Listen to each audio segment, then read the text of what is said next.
Sky Squad, we are back in the building for a good Saturday Ponderosa. Welcome to the channel. If this is your first time here, you guys are welcome to say hello and where you are from in the chat. Let the squad know where you're watching from. We like to know where our fam is watching from in the world. All right. Now, we are going to be discussing the Real Housewives of Potomac, and we're going to be talking about Robyn's one-on-one sit-down because we got the details on when that's actually occurring. So stick around for that. And we got to talk about Martell. And this is very interesting to me because I feel like it, well, we're going to talk about it. We're going to talk about it, and we're going to get down into the nitty-gritty onto some things with Martell, but we're going to talk about Robyn and Andy in this one-on-one sit down first. Okay. So let's go ahead and stage dive into the tea. Oh, I see we got some Alabama people up in here. Hey, let me just say hey to a couple of folk. I see you. I see you. I see you. I see you. I see you. We got everybody's in the building from all over today. Thank you so much for tuning in, tapping in, and being turned on to the channel, baby. I appreciate y'all. DC in the building. I see y'all. Waldorf. Come on now, Waldorf. I was supposed to be down there last weekend. All right. Let's get into the tea, y'all. Let's get into the tea. London, what's up? London in the house. You know what? I want to go to London in what is it? August. I want to see this group called the Sugar Babes. They're doing like a one night only thing. Johannesburg. Hey, I see y'all. I see y'all in the building. Hey. Let's stage dive in, y'all. So when we're talking about this Real Housewives of Potomac reunion, we got to talk about the reunion occurring in 3 parts. And we're going to get to Robyn's one-on-one in just 1 second. So, because it's not going to be this weekend like we thought. It's not going to be this weekend like we thought. So, let's touch base on the reunion schedule, shall we? All right. So, TV Deets is reporting, and this is from Bravo's official release. If you head over to bravotv.com, let me actually head over there because season 7 reunion schedule. All right. Just to give you guys a bit of an update. All right, here it is. My apologies, y'all. I was pulling up some behind the scenes info. All right, so part 1 is scheduled for Sunday, February the 19th. Now, remember, I had told you guys that initially we thought that the one-on-one sit-down with Andy was going to occur on this coming week's episode of Watch What Happens Live, but it's actually going to be a one-on-one special that comes at the end of the reunion. So let's discuss part 1. Part 1 is on Sunday, February 19th. We have next week off because obviously this weekend is the Grammys and then next weekend is the Super Bowl. So, you know, we got a whole Rihanna concert going on. So we're not going to have a reunion episode that following weekend. So we'll be back on the 19th with part 1. It says Ashley reveals the reason behind her recent breakup with Winter House's Luke and what she is set to gain from her divorce settlement with Michael. Now, that was interesting because it's looking like she ain't getting none of that good alimony, okay? And that's pretty wild considering what we thought was going to be happening with Ashley and her storyline as she was going through this divorce. Yes. Let's hit those likes, baby. Hit those likes. And then we proceed and it says Mia discloses how she and Gordon lost control of their businesses and updates the group on their rocky financial status.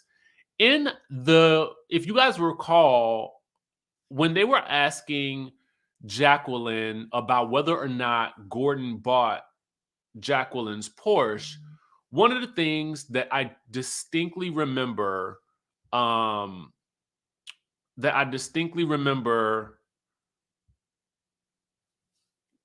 Mia saying was that Gordon ain't had no money. So I'm just interested to see what it means by their rocky financial status. The season finale is tomorrow, Darlene. All right. So it says Candace reacts to watching Giselle's allegations against Chris play out and accuses her former friend of bold-faced lies. So Candace getting her good confrontation on. We saw in the trailer that Chris also will be able to confront her as well, but we're first going to see Candace go at it with Giselle in the first part of the reunion. Thank you so much, Joan, for the super chat. I appreciate you so much.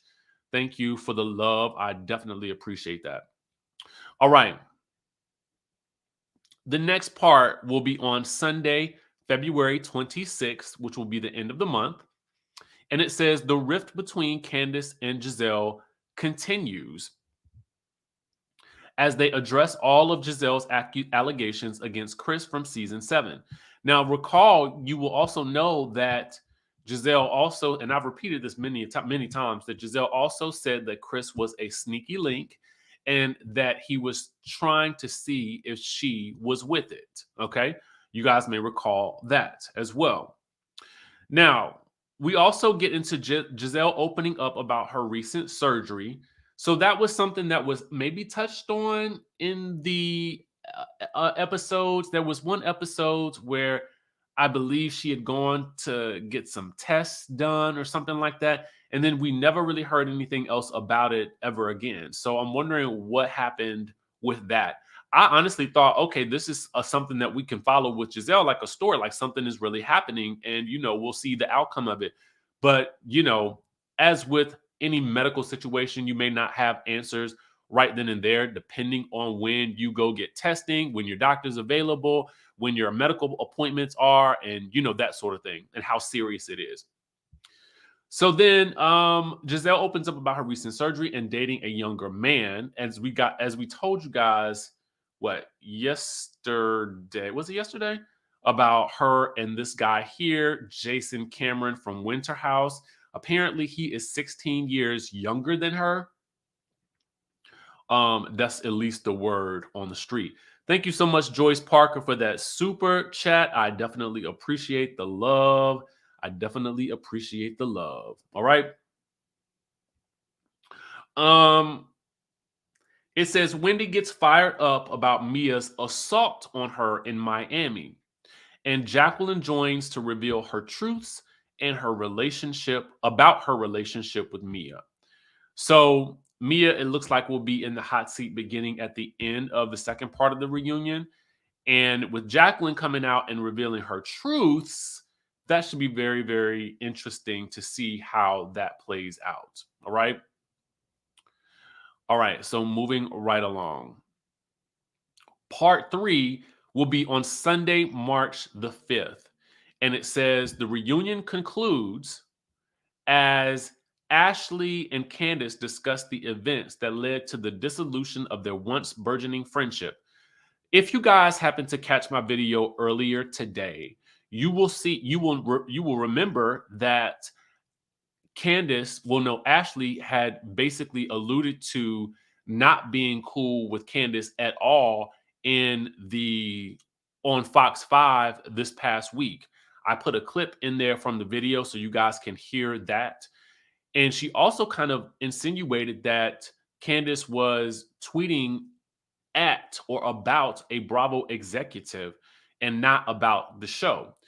The other thing is, if you read the Variety article that Candace was a part of, that we also touched on, what was it, this morning as well, you will know that Candace also addresses Ashley and says that she and Ashley are not cool. I'm paraphrasing that part. And let me put up the alleged badge just because, the people, man, the people. All right.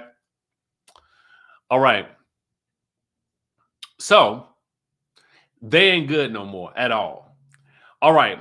The husbands join, and Chris. So the husbands aren't going to come out till part 3, it looks like. And Chris confronts Giselle about the accusations she made against him. Karen faces off against Charisse and sets the record straight about the rumors of her infidelity. So we'll be getting Karen versus Charisse here. And it says Andy has a special post-reunion conversation with Robyn and dives into Robyn's bombshell admission that Juan was inappropriately communicating with another woman prior to their wedding. Okay. So that will be touched on immediately following part 3 of the reunion. So I don't know if you guys recalled that we were the other day when we were talking about, and I talked about it in my review of the SWV and Escape trailer. I said, I wonder why this show is coming on at 9:30 on March the 5th. And now we know why. Because Potomac will be on at 8 p.m. to 9 p.m., airing the third part of the reunion. Then at 9 p.m. to 9:30 p.m., we're going to get this one-on-one sit-down ponderosa between Andy and Robyn, where Andy will be asking all the questions we want to know. Now, see, let's talk about this in the context of what we originally thought. We originally thought that, and Jasmine, I think you asked a good question, and I'm gonna try to answer why. All right.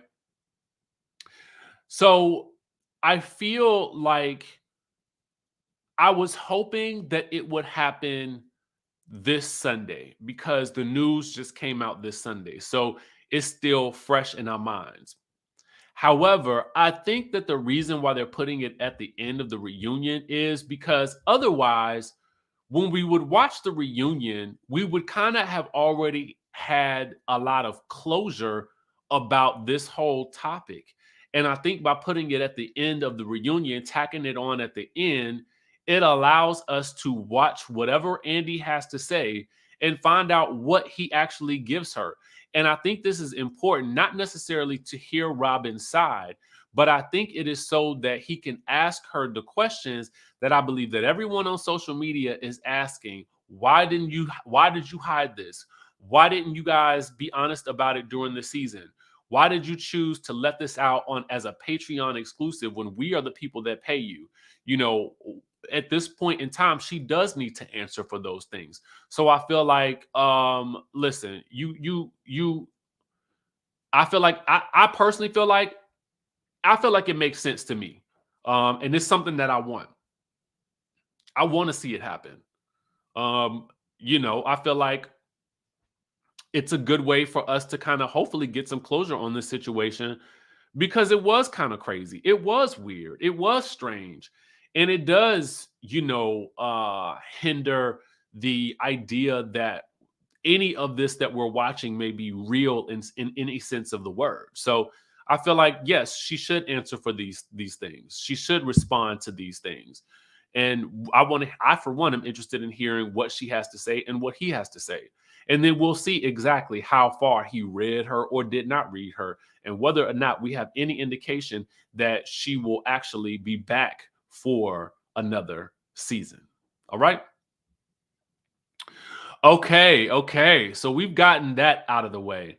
Let's dive in and tap in to this situation right here. Okay, so let me shout out the sources to this story so far that I know of. We have Urban Bell Mag who reported on this. We have Brown Sugar Babe who reported on this. We have What's Happening on YouTube, and I believe we had another one. All links will be in the description down below. So if I missed anything, please understand that I will post all of the links down below. So let's talk about it. All right. So many of you guys may be asking, who is this young gentleman right here in the photograph? Well, this man is Devin Keith. Now, Devin Keith is a councilman in Huntsville, Alabama. He is also rumored rumored to be Melody Cherie new man. Okay. So let's talk about it. So Martell posts this yesterday, and this was caught, I think it was yesterday, and this was caught by Brown Sugar Babe. It says, let me know if Melody Cherie or anyone else start a GoFundMe for Devin Keith. I have a little something. So of course, of course, he also posted this, then deleted this. Okay. Just letting you know. Posted this and deleted it. All right. Now, where is this shade coming from? Let's talk about it. So, Devin Keith was arrested. I think it was yesterday. It was just yesterday. Let me pull it up on my phone. Oh, yes. He was arrested and charged with 4th-degree theft on Thursday. And this is according to Madison County jail records. All right. Now, he actually released a statement on Friday. We're going to get into all of the entire tea about what it is. So I need you to listen to the entire story before you make any judgments. Okay. Listen to the entire story before you make any judgments. And then let me know what you think in the comment section down below. All right. So it says, he said this, yesterday after purchasing items at the self-checkout in Walmart, I left the store with a $20 pair of headphones in my cart that I failed to pay for. I respect the professionalism of the Walmart staff and law enforcement officers involved with this matter. I can't express how grateful I am to have family and friends and loved ones that have supported me, but I have to be accountable. No one is above the law, and as someone who works for and aspires to devotedly represent the best of the people of Huntsville, I can't make these types of mistakes. I know I am better than this. To my D1 family, my only goal has always been to bring light to how truly amazing you are. I apologize. I am truly sorry that this time my actions have taken the spotlight off of you and placed the focus onto me. It won't happen again. To my greater Huntsville family and friends, I am just as sorry. I'll work to meet the standards you come to expect from me moving forward, and I promise to be more responsible in the future. Devin Keith. Okay? Now, according to the Huntsville Police Department, officers were dispatched just before 1 p.m. on an unrelated call. And then while they were on the scene, they were alerted to a shoplifting suspect. Thank you, Gadget Girl, for the super chat. I appreciate you. And he was charged with 1 count, theft of property, shoplifting, $500 or less. And the charge is a Class A misdemeanor, which carries a possible sentence of up to 1 year in jail and a maximum $6,000 fine.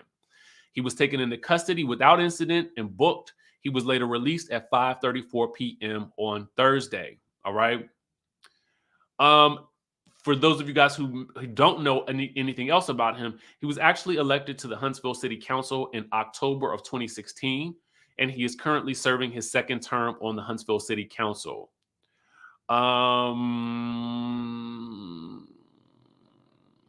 They don't know how this will affect his future on the council because it is a misdemeanor charge, but elected officials stay in office even pending felony charges or cases. All right. So let's talk about it. All right. So here's the thing. I said to withhold your judgment until I read the entire thing. Reading the entire thing, honestly, I gotta tell y'all the truth. I'm just gonna be real honest with y'all. That self-checkout line is a danger. All right. It is a danger. It is a danger. It is a danger. I do not like self-checkout. And now I dislike it even more. I did not realize the other day, listen, even at the real checkout line, okay, I was checking out at the grocery store. I had almost forgot that I had milk all the way at the bottom, right? And I had and I as she was checking me out, I was like, "Oh Lord!" I was like, "Here, take this milk." I'm so glad I did. Okay, because at the end of the day, it is very, very easy to, I mean, mistakenly, you it's easy to make mistakes at those self checkout things. Okay, now at the self checkout, I think I might be more likely to leave something than not pay for something. Now that I think about it, I might be more likely to leave something on the thing because you got to go from one side to the next. And in order to go from one side, y'all just follow my logic here. Follow my logic. If I am buying this, okay, got my Starbucks. Let's say I'm at the self checkout. All right. I got to usually take, oh, and what if I didn't take some out the cart though? Mmm. It's a danger. It's a danger. It's a danger. It's a danger. Okay. It is a danger. It is a danger. All right.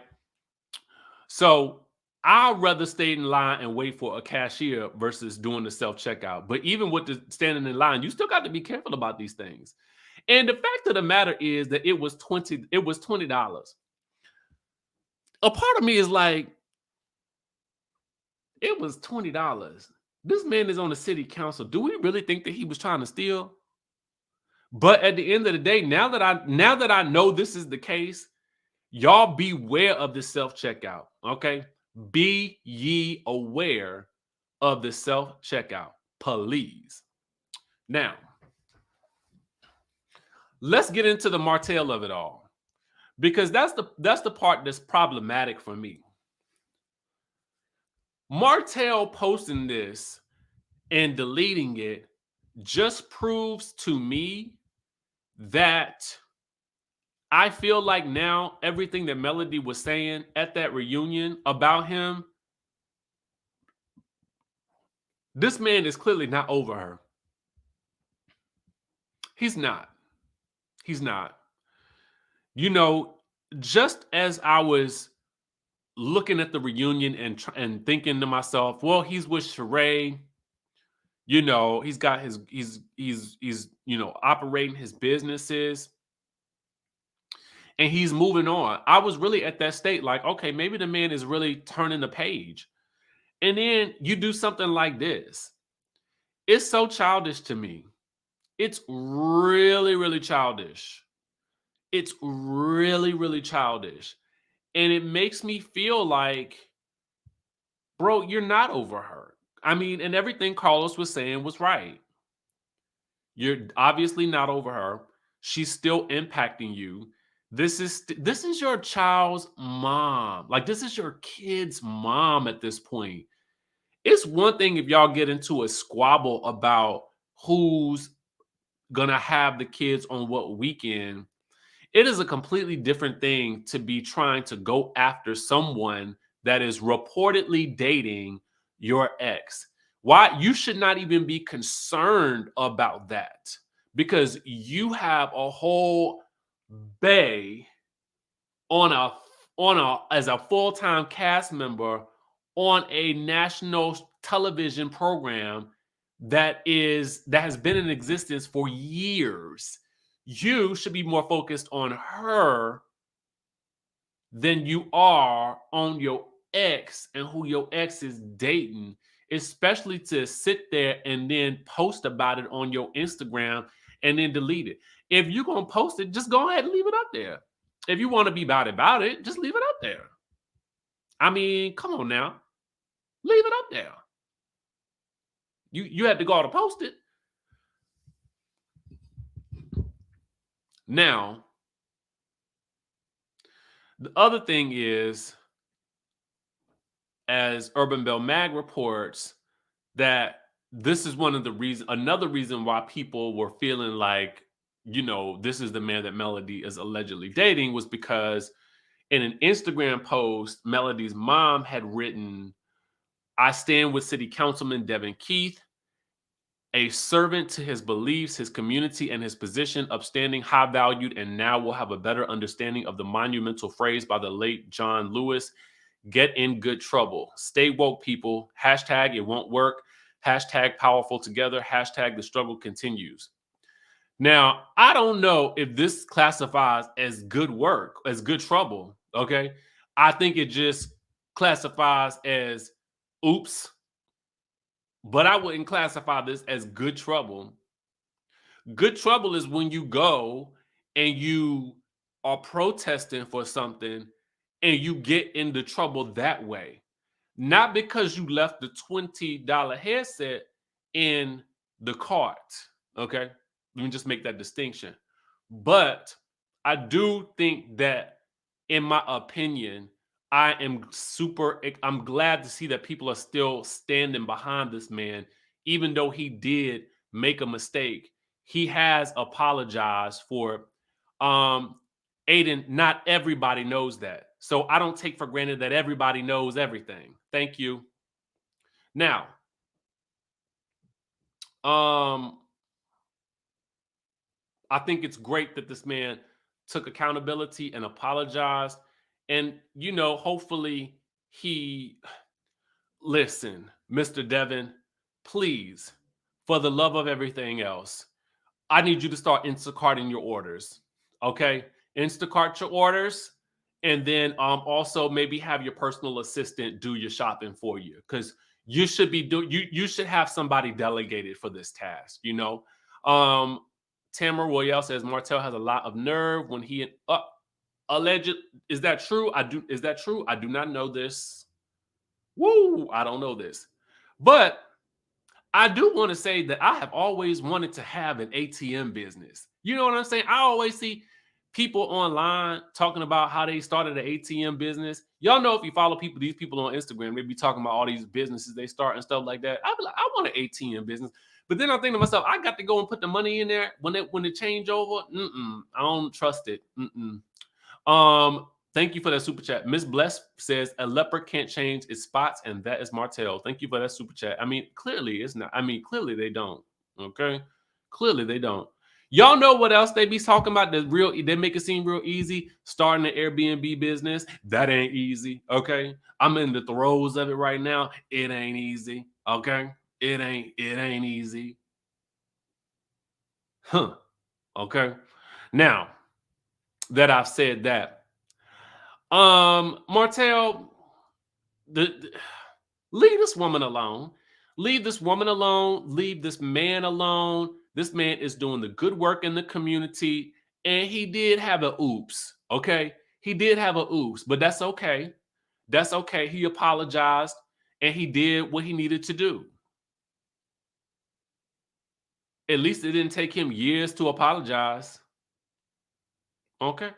Now, with that being said, that's all I got for y'all right now, unless something else pops off. Okay. Tamara says you can Google it. It's 100% fact. Okay, Miss Tamara, I'm gonna have to Google that one, because I was like, ooh, y'all listen. Sometimes y'all be coming at, y'all be knowing that, y'all be throwing like ooh, that was a curveball. I ain't expect that one. Not the ATMs. And thank you for that follow up, Miss Tamara. All right.